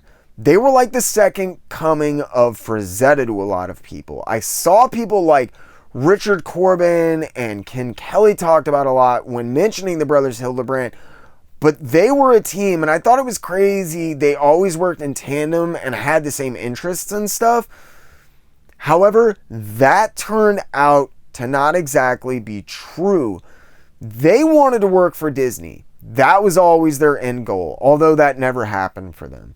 But they got super associated with Lord of the Rings through a series of calendars that they did, and they were super upset when Ralph Bakshi didn't get them involved with the animated adaptation of Lord of the Rings. Then, after they made a Star Wars poster that could have put them right in the public eye, Fox, in a last-minute decision, decided to go in another direction entirely with more realism and ditched their poster, although they utilized the same design. So, the brothers Hildebrandt tried to write their own movie, Ursharak. They had a production deal for a while, but the whole thing went totally tits up, as it usually does. The brothers, though, weren't ready to let go, and they adapted Ursharak into an illustrated novel. It did not go over the way they thought that it would. I've never read Ursharak. It doesn't get panned by critics. It was just kind of underwhelming to a lot of people, I think. I do know that the illustrations I've seen are amazing and that you can pick up the trade paperback for like $10 if you're interested. I'll make sure to stick a link in the description below, but I can't say I vouch for this one as I've never read it. Due to the lackluster performance of Ursharak, though, many think that this strain led to Greg and Tim going their separate ways and working on different stuff in late 1981. Because of the disillusionment of the partnership, their work failed to garner near the attention that it once had with the twin gimmick, unfortunately. This book was likely being nearly given away because of that. After 12 years apart, the brothers Hildebrandt reunited to work on their incredibly colorful paintings in 1993, where they were the focal point of a series of Marvel Masterpiece cars released, and they would go on to do a lot of work for the company until Tim's unfortunate passing in 2006. As of late, there was an incredible Thor variant by Greg earlier this year in 2020, for the Donny Cates run. These guys are an absolute, or I should say were an absolute force of nature. And if you've never heard of the brothers Hildebrandt, I highly recommend you check them out. You can pick up that Marvel's Masterpiece series for next to nothing, and man, does it look incredible. I don't even know what to say about this. I mean, it's the kind of thing you would find in a fanzine back in the day. It's a single-page illustration with a poem. This one's by a guy named Howard Zimmerman about some weird alien spacecraft. It's not particularly well drawn or well written. I do find it interesting how they pointed out earlier in the intro how they weren't trying to put any fanzines out of business or anything. And yet, they go out of their way to indulge in something like this, which really deviates from the mainstream magazine almost as much as possible. This is a fairly interesting look at heavy metal. For anyone who doesn't remember or know, heavy metal is effectively modeled and named after a French magazine, Metal Hurlant. Publisher Lynn Mogul had hit it big distributing National Lampoon magazine and decided that he wanted to bring the more violent, sexual, and all around more adult European books that he had seen during a vacation he took to the American market. They introduced heavy metal in 1977 to mixed reviews, but the magazine did fairly well when it started with actual readers. They were doing about 150,000 copies a month, and the cost of the magazine was fairly low. they would buy material from Metal Hurlant and other international magazines, and they would then translate it and run it in heavy metal. This cut down on the cost of the separation for art, which was a big cost back in these days. And they also thought that this material would offer up more of the sophisticated and adult type material and stories that they were trying to sell. But it didn't always really pan out that way. They mentioned in the article that they fired Ted White, the guy who edited the magazine for the first 4 years, and that Lynn Mogul is taking things over himself with assistance from his executive editor, Julie Simmons Lynch. After almost 5 years, the shock value of seeing nudity and extreme violence in a comic was starting to kind of wear off. While sales never really dropped off, they failed to rise at all either. This was a big problem for both Mogul and Lynch, who thought that they needed to be getting new readers coming in. They took a look at the magazine and quickly agreed with the biggest complaints about heavy metal with critics at the time. A lot of the people thought that the violence and nudity was not only gratuitous at points, but that the stories didn't make any sense. They looked amazing, but Lynch says in the article she had to read stories 3 and 4 times just to understand what they were about, and that was not okay with her.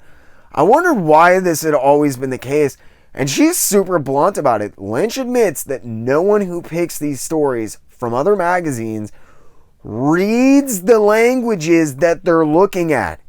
They have no clue what the story is, just that the art is good. This means that a lot of titles with good stories are getting completely passed over for stuff that looks amazing but doesn't make any sense at all. Lynch and Mogul are both trying to make steps to make the material they publish from this point on of a higher quality. They say that they're going to be more selective, but Mogul says that he still thinks the Europeans make better comics than Americans do, period, with the exception of maybe Richard Corbin. And he was tired of editors that didn't agree with him on this fact, and that was one of the big reasons that he got rid of White. He also says that the trouble with Metal Hurlant, which has resulted in them suspending stories being translated and ran in heavy metal prior to this, has been resolved. Apparently, there was a bunch of problems resulting from no one speaking the same language. And because of this, not only are they translating bad stories, but they got a messed up contract. Heavy metal was required to use 33 pages of every magazine they published just to include the amount of Metal Hurlant material that they were contractually obligated to do so. This ticked everyone at heavy metal off, and stuff got super aggressive. This led to a big fight that lasted for a while. That's all been resolved, and heavy metal is going to resume publishing Metal Hurlant stuff. They point out something weird though. For a company that's published material from all over the planet, these guys didn't get to interact with hardly any of the artists whose material they were publishing. Because of pre-existing contracts with other companies, while they printed a ton of Mobius material, they never even got to work with him directly, and they liked it that way. In their words, there's no need to deal with the artist when you can deal directly with the magazine. I thought this was pretty symptomatic of a company that kept publishing lackluster stories. If you just bothered to reach out to these guys, they could have told you, or at least suggested, hey, this is a good story. This is a bad story that I did. Heavy metal seems to have really relied on its international content for a single reason, though. It was simply cheaper. The art, the separation, the time, the energy, it was just cheaper. Heavy metal was always one of those mainstays I was aware of, but never something I heavily gravitated towards 2000 or AD or anything. It could have been the US's answer to 2000 AD, but this type of lackadaisical attitude and lackluster approach towards stuff, and the fact it really seems like Mogul is kind of a cheapskate always held them back. They were always second rate in my eyes, despite the fact that I absolutely love some of the stuff they put out. And in fact, I think that A Tomahawk might be the best modern comic I have ever read. Before you ask, yes, I will be talking about A Tomahawk extremely soon, and I'm extremely excited to announce I spoke to A Tomahawk artist Ian Biederman, and he has agreed to do an interview for the channel. I'm so stoked. In this article, they also say they don't have the money to run an extensive ad campaign and really get the name of heavy metal out there, and that they're hoping that the upcoming animated feature is going to change that. And boy, did it ever. The movie didn't break any box office records, and for the record, I personally think it's trash, but it did get heavy metal's name out there. It got heavy metal proliferated into pop culture. People were starved for something new and weird and different, and heavy metal was all of that. Because of problems with the soundtrack and a few other things, the movie became kind of a cult thing during the intervening years between its theatrical release and its home video release. It didn't bring sales up like they had hoped, but it was certainly a most effective marketing campaign. Most people were not going to forget the name heavy metal anytime soon, and it definitely helped keep the readership steady, if nothing else. While they continued publication for the next decade, heavy metal continued to suffer from the same problems it seems that it basically always has with style over substance. In 1992, Kevin Eastman bought heavy metal, and it underwent a big facelift. Eastman was about to take an absolute hosing on Tundra Press, losing between $9 and $14 million when he finally sold the company in an effort to recoup his losses. Eastman thought that the goal of heavy metal was basically the same as that of Tundra, to make more adult-oriented comic material, but he saw a distinct separation in the people buying heavy metal and other comic books. People were getting heavy metal off of the newsstand, and he wanted to try and tie Tundra and heavy metal together. When they first started heavy metal, they made no attempt to partner people together. And if two individuals did collaborate, it was basically the luck of the draw, or they were approached by those people. It was not a well thought out plan. In this article, Lynch and Mogul both say that they're going to try and start pairing up people who have worked together previously and have a name in hopes of getting better material. Eastman took this one step further in his attempt to connect Tundra and heavy metal.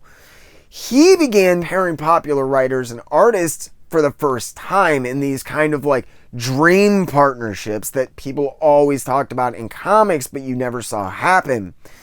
This would become an ongoing theme for heavy metal, and one of the things that has kept it alive to this day. Eastman finally sold heavy metal in 2014, but he does remain with the company to this day. Heavy metal has definitely had its ups and downs, but with the breakout success of like Donny Cates and Ian Biederman's A Tomahawk, I don't think heavy metal is going anywhere anytime soon. And legit, there is a Kickstarter up for a new A Tomahawk story written by longtime heavy metal collaborator Grant Morrison, featuring the art and the mad talented wonky tiger Ian Biederman himself. Link in the description below. Please donate. There's amazing series. I want to see more of it. Donny Cates has blown up over the past few years, but I don't think any of his properties are as overlooked as A Tomahawk.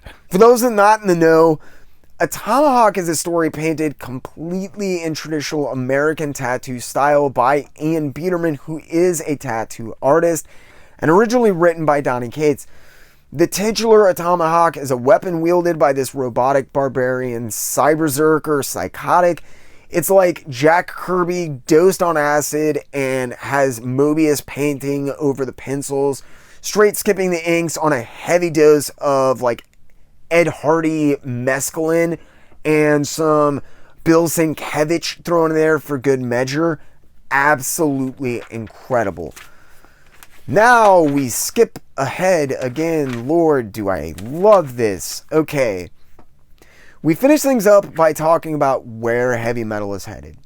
Mogul says it's finally headed in the direction he wants now that he has Final Call, and they're all hoping sales pick up. They never did. But heavy metal stuck around anyways. At this point, it's like an institution, and I'll admit, while I don't pick up every issue anymore, I will definitely miss that magazine if it ever goes anywhere. And like stuff like A Tomahawk, they do publish stuff that I don't think anyone else would. And there's some amazing stuff in there from time to time. I'm not going to get super off topic and get into many of these cartoons, but Thundar is probably worth mentioning for a number of reasons. Thundar characters were designed by Alex Toth, and the production design was done by Jack Kirby. Toth ran into scheduling problems, though, and he had to drop out of Thundar really early on. So most of the villains on that show that you see were actually done by Jack Kirby, which is interesting because Jack Kirby and Alex Toth did not do much overlap on many of the cartoons that they worked on, although they did work on several cartoons where they both contributed designs.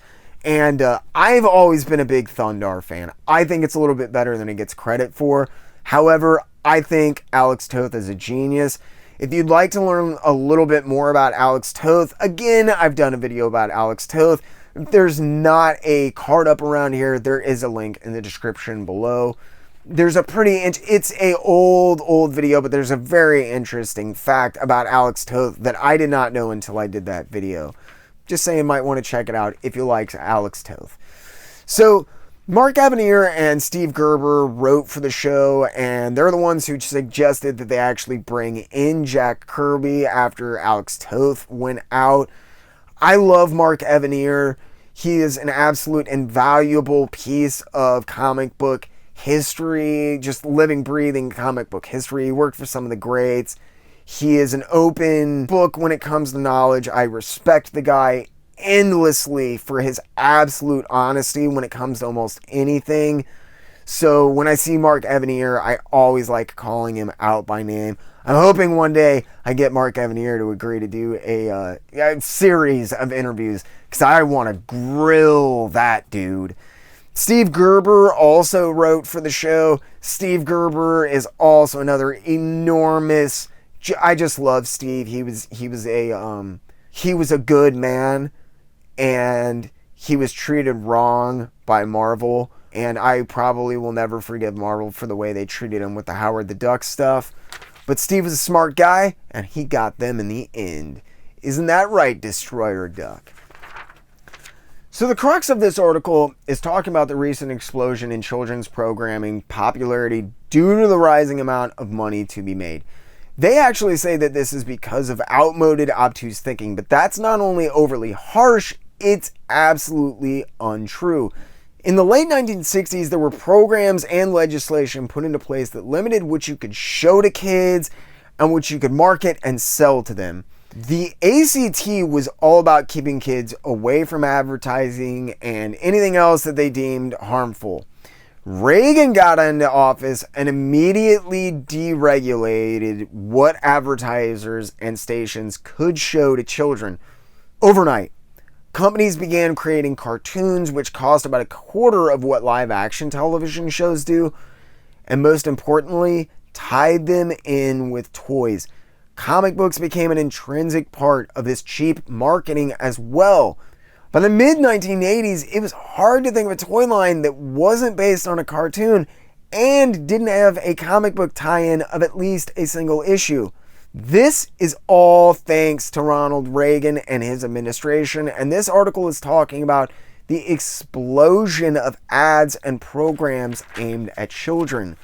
They also talk about how there was a big explosion in the popularity of superhero cartoons in the 1960s, that they were essentially wiped out by the parent groups like the PTA, who saw the mass superheroes as scary, villainous thugs. By the end of the 60s, while there were a few left, superhero cartoons went into kind of dormancy for the most part. They talk about the Archie cartoon series and how its popularity led to spin-offs for Josie and the Pussycats and Sabrina, which I actually happen to love despite the fact that it looks like crap.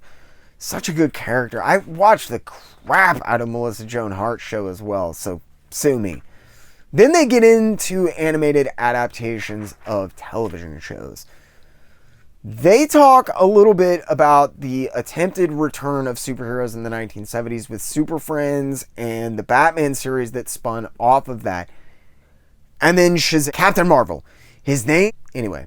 But while they enjoyed modest success, they were far from highly successful, though Shazam did manage to earn himself a live-action series. But I literally just won't talk about that show. I apologize to all of you guys who like it. I dislike the cartoon, but the show was awful. I'm sorry. But Comic Scene agrees with me even as well. So, parent groups are super ticked off again at this point, and they're trying to get the laws put back in place, but that would never happen. They're also lobbying to get companies to pull their advertisements on moral grounds. This is a hard sell. What they did manage to do was make sure that you saw a PSA in essentially every cartoon made during the heyday of the American 1980s animation boom. Remember those knowing is half the battle segments from the end of G.I. Joe? Yeah, those were making sure that businesses could say they were thinking of the kids. And that stuff is considered educational programming legally. I'm thinking back to a G.I. Joe PSA with Roadblock, I think it is, using his giant metal grabber to move a downed electrical power line. Right now, in my head, just great, wonderful educational programming. In the end, while the laws were never changed, stations were required to begin donating advertising time to actual PSAs and other quote-unquote educational segments. It was all really ineffectual. I mean, on the parents' ends, the companies, they knew what they were doing. Things would never be the same, and because of Ronald Reagan's passion for letting your kids get shown whatever the hell television stations wanted and corporations wanted, you got stuff like G.I. Joe, He-Man, the Transformers, and Teenage Mutant Ninja Turtles, just to name a few, which have become part of our daily lives in many cases. This is a weird article. It's written right on the cusp of all of this, but nothing had come to really pass in large scale as of yet. It was an absolute insane freaking time to be alive. There were really two schools of thought. People who didn't give a crap, and angry parents and education groups that were vehemently lobbying against this stuff. It's not hard to figure out where Comic Scene lands as they end their article with the quote, "They want television to do for their children what Valium does for them. As one who works in children's television, I know already that there is no basis for communication with these people. Their statistics are transaction, their convictions unshakable. I only hope that the viewing public can see past the sham and listen to the peculiar whirring sound of Mark Twain, Robert Louis Stevenson, and Louise May Alcott spinning in their graves." Talk about overly dramatic. That's the exact same kind of crap that I see and hear when I'm researching the Comics Code and the Senate subcommittee hearing on the juvenile delinquency stuff. It's very strange. Usually in these industry rags, you'll get one section that's basically one guy doing op-eds. There have been some incredibly interesting choices I've come across, but Howard Cruz is definitely one of the most off the wall. It's a mini autobiography of one of the most interesting guys in underground comics outside of the original San Francisco Cruz of the 60s. Cruz was a professional cartoonist and worked on a ton of stuff, but he's definitely most well remembered as the openly homosexual editor of gay comics. I don't want to get into a huge debate about this stuff, and I don't like pushing agendas, but I will say that I have long respected the crap out of Howard Cruz for a number of reasons. As he details in this article, he's the son of an extremely rigid minister who in fact forbid him to read Captain Marvel because he said holy moly at one point, and Cruz's father thought that was heretical. Cruz was always open about his homosexuality, but it never really played prominently into his career until he took on the job of editing gay comics in 1979, for which he would become extremely well known.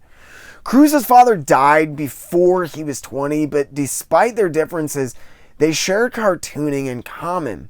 While his father had abandoned his hobby to get a real job, Cruz was determined to make a living at it. He got a scholarship to go to a private high school, and while he was there, they took a special interest in him. They encouraged his art in any way they could, and he did art for basically anything you can think of when it came to his high school. Despite this, he was still unable to get the education in cartooning that he really wanted. At some point or another, some anonymous benefactor paid for him to get some books, and in particular a set of educational course books that he had been longing for years. After this, the basketball coach at the school turned out to be the old neighbor of Milt Caniff. He had kept in touch with Milt Caniff enough that he reached out and arranged for Howard Cruz to tag along on a basketball game that was happening in New York, where he could meet and hang out with Milt Caniff for like the weekend. And here we go, skipping ahead again. So Caniff took it fairly seriously and asked for Cruz to send along samples for him to check out. Apparently he was fairly impressed with the samples, at least enough to talk to him, and everything went well, and Caniff even introduced Cruz to one of the heads of King Syndicates. Cruz returned home and eventually fell on hard times. In college, he lost his scholarship for art and was forced into the theater as a playwright at Penn State. He had a basic identity crisis, dropped out, and was couch surfing and sleeping on floors trying to pay the bills. He hit up Caniff for help, but after a year, he came to the realization that Milt Caniff couldn't get him a job. He hadn't put in the time, he hadn't put in the work, and Howard Cruz tossed in the towel. He headed home at 25 to look at another profession, but fate had other things in mind for him. Howard Cruz finally found his niche during the late 70s and would continue to be an activist for the LGBTQ writers and artists that he knew and came into contact with for the rest of his life. Unfortunately, Howard Cruz passed away from lymphoma last year in November of 2019, and he will be sadly missed. This is a look back at The Phantom. I think a lot of people see The Phantom as a kind of joke these days, and that Billy Zane movie from the 1990s did not help, but I don't think a lot of people realize the strip has been running consecutively since 1936. It's one of the most popular strips ever created, and at the height of its power was seen by a reported 100 million people a day. Lee Falk came up with The Phantom, and he worked on the title from its start in 1936 until his death in 1999. A ton of people have handled art duties on The Phantom over the years, but Comic Scene is talking to Cy Berry. Cy Berry took over the strip in 1961 after the previous artist, Wilson McCoy, died, and Berry worked on The Phantom until he retired in 1994. Berry is widely credited with bringing The Phantom into the modern era, updating his look, and basically the feel and aesthetic of the strip to what we think of as The Phantom. Berry talks about the changing face of the adventure strip, which has been losing popularity for years at this point. Somehow the strip is still around, but Berry says that television has definitely replaced most of his younger readers, which is probably why they're starting a cartoon show soon, or at least so they think. The Phantom cartoons, and I do mean cartoons, never got made, but they are pretty interesting themselves. He-Man Famous Filmation attempted to make the cartoon originally from all accounts, but until a few years ago when some proposal art for the character design surfaced on an eBay auction, no one even knew whether this was true or not. Mark Avenir, who was writing cartoons as I mentioned before and was often wont to bring in Jack Kirby, was with Ruby Spears, who then took a crack at the Phantom show. They got some production and model designs done by Kirby, but it's unknown if there was ever any animation or even any tests actually done for this proposed series either. Despite the cartoons never happening, the strip is still going, and they talk about why at this point. The Phantom is a real person, and they liken him to the Marvel heroes of the 1960s who appeared as real people, not just cardboard cutouts that strapped on tights and fought crime for various reasons. Probably the most interesting part of this article is talking about how the changing worldview of Africa, from the mysterious dark continent in the 1930s when the strip began, to the industrialized nation struggling against apartheid that it had become by 1982. Barry talks about how he's kind of turned the Phantom into a man who is playing God. Because the people that he protects have to believe that he is a god and that stuff like guns are weapons of the gods, he has to keep them isolated and restrict their knowledge of technology and the outside world. It's an interesting concept, and I'll admit I've never read a lot of the strips. The comics were so hit or miss, I kind of gave up on them at a point, but there's some really cool concepts that Cy Berry hits on while he's talking about the Phantom in this article. The other really cool thing about Cy Berry is how enthusiastic about his work after 20 years on the same strip he is. He definitely doesn't show any signs of the mental fatigue or burnout or inability to give a crap about any of the stuff that a lot of the other professionals that show up in this issue do. And I can't help but think that enthusiasm perhaps is one of the main reasons the Phantom was actually able to survive. It really is hard to believe that this series has run without real interruption since 1936. So, Cy Berry says the natives are no longer being portrayed as savages for the most part either. And there's a bunch of the black characters that hold positions of power in the Phantom at this point. So, Berry is doing his best to keep up with the changing times. I always wondered what people made of the Phantom internationally. And it turns out it is extremely popular in a lot of different parts of the world, probably most interestingly to me, Papua New Guinea. During World War II, soldiers often received copies of the comics, and the local tribes fell in love with it. Those of them that could read English passed the stories along verbally and shared the images with others. And today, it isn't uncommon to find shields and other objects created by the actual tribes of Papua New Guinea that sport the Phantom's likeness or his trademark symbol as an actual jungle god. He's been reprinted in Norway, India, Australia, and a ton of other places all over the world.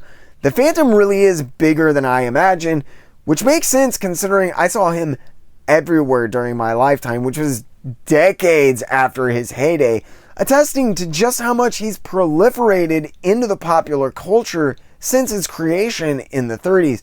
Barry is not only super enthusiastic about his work, but he thinks the downswing in adventure strips is just temporary. With the rise of the sci-fi film, Barry is sure that the adventure strip will be bouncing back anytime soon. It never did. But his prediction about people wanting to get back into action was dead on. Unfortunately, guys like Indiana Jones were there to fill the void, and strips have all but faded into obscurity at this point, except for the Phantom. That sucker is just like the walking ghost himself. It seems like it will never die. Comic scene is obviously playing at parlaying their knowledge of fandom, cultivated from years spent around the sci-fi sect, into saying something important here. The thing is, they're totally backwards. This is 1982, and they say that 20 years prior there was no comic fandom, that there was no communication, that there was no letters columns, that there were no comic dealers or swap meets. This is just untrue. I know that a lot of people aren't aware of it, that they weren't on large scales, but there was a community of collectors and fans that had been in discussion for decades, worshiping at the altar of EC specifically. There have been fanzines, conventions, there have been everything that they're saying here that there hadn't been. The first half of this article, for some reason, seems to be hinting at the fact that Marvel Comics somehow invented comic fandom, even though early on in this magazine they went out of their way to point out that this is not true. Yes, they brought it into the mainstream, and they were the lifeblood that reinvigorated a dying medium in the 1960s in a lot of ways, and they hit it big, but they didn't start any of that stuff. I don't understand why Comic Scene keeps playing at Marvel being the creator of fandom, as the real point of this article is a discussion, or rather a celebration, of the direct market. Comic Scene declares that, quote, "We've won. Comics are now being produced by comic companies run by comics fans for comics fans. The specialty shops allow people unprecedented access to back issues, and as more and more conventions pop up, there's more and more of an actual comic community of sorts." The only real valid point that they make in this article is that neither fans or publishers had a plan of what to do with or what the direct market should even really be. It was the brainchild of a few men, and now it's up to the publishers and fans to make it work. In the first half of this video, I mentioned Steve Geppi. There's another guy named Phil Suling, who's the guy who actually came up with the idea, and Steve Geppi, I think, is the guy who is just the money who helped throw things together. I totally forgot about, it's just easy to skip over him, but I did want to name drop him since I name dropped Steve Geppi earlier talking about the direct market. But it was the brainchild of these few guys, and now it's kind of up to the publishers and the fans to come up with a plan and to make it work. We, they, us, we never did. The direct market was heralded as the savior of the industry, and it did rescue it for a while. But today it's become extremely evident that moving away entirely from newsstands and severing ties with bookstores, along with the disappearance of printed media and the few mom and pop shops that do still exist, mean that the only place that you can see or get a comic is in a comic shop. There aren't any wide-eyed kids wandering past the local drugstore, scoring their latest Superman fix from the butcher down the street, or even walking into Barnes & Noble and picking up a single issue, or wandering around at the mall. I know they get a lot of flack, and when I was in high school, I kind of thought it was a little bit irksome seeing Johnny the Homicidal Maniac in Hot Topic. But that's really cool, because maybe, just maybe, one of those kids who picks up one of those comics actually gets interested in comics, and he seeks out more comics, because he's gonna have to do that at a comic shop. That's asinine. Moving entirely away from newsstand publications is insane.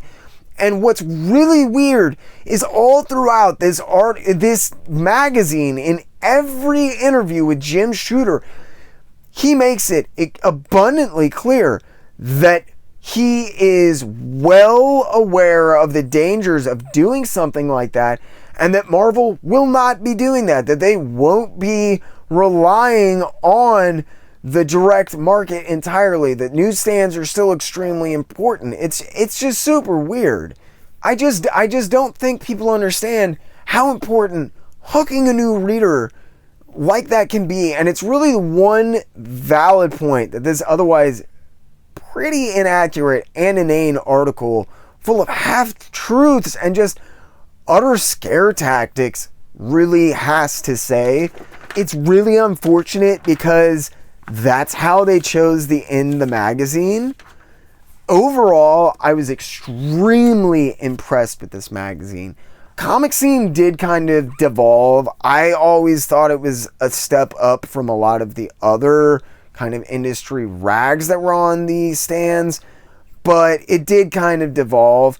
This is from the first volume. The first volume only lasted 12 issues, After this, I'm going to be tackling a issue from Volume 2. And Volume 2 is during the 90s boom.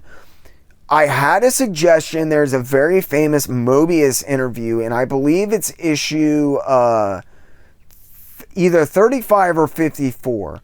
I believe I own it. If not, then I did have someone say that they can send me a scan of it so I can do a piece on it.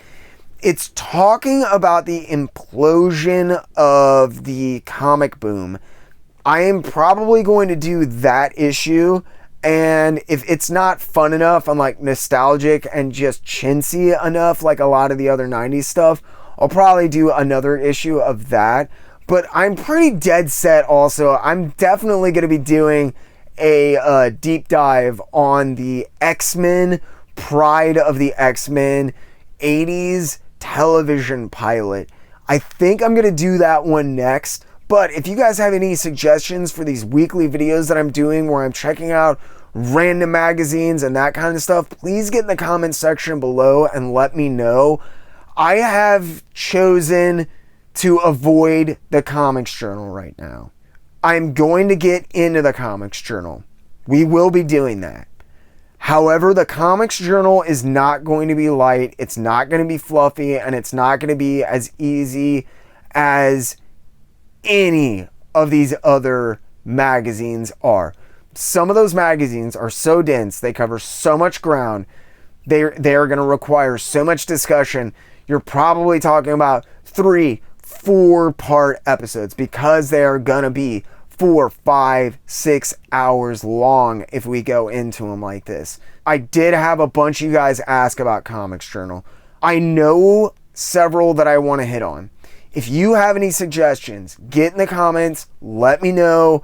I'll make a short list. I'll start looking into them. I will start breaking them down.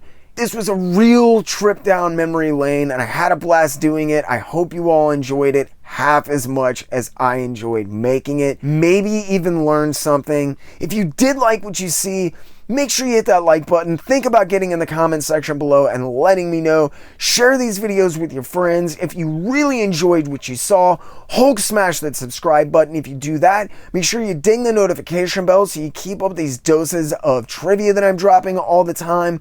Thanks again for sticking with me, guys. I hope you enjoyed, maybe even learned something. And as always, I really, truly, honestly ask only 2 things. Keep hitting those local shops and keep reading comics.